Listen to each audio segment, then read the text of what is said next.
এর মমতা ব্যানার্জির উদ্যোগে যে স্বাস্থ্য পরিষেবা, এমনকি পশ্চিম মেদিনীপুরেও দেখলাম, শুনলাম, পড়লাম, ওখানেও ঠিক এইভাবে ভ্রাম্যমাণ চিকিৎসা দিয়েছেন। তা আমি অত্যন্ত আনন্দিত এরকম একটা ব্যবস্থা নেওয়ার জন্য।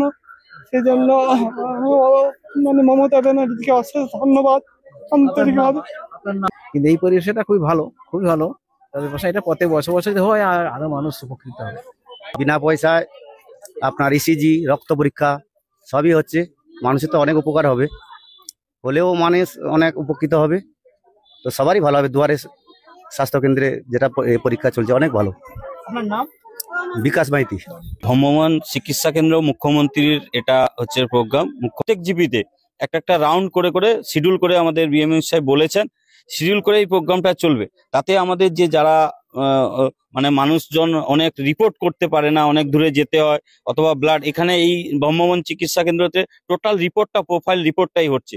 30টা রিপোর্ট হবে এর মধ্যে আছে। তো সেই রিপোর্টের উপরে মানুষ অনেক উপকৃত হবে। যেরকম লক্ষ্মীর ভান্ডারের মায়েরা উপকৃত, এখানে সবাই উপকৃত হবে। এটা সফল হবে মুখ্যমন্ত্রীর এই প্রোগ্রামে।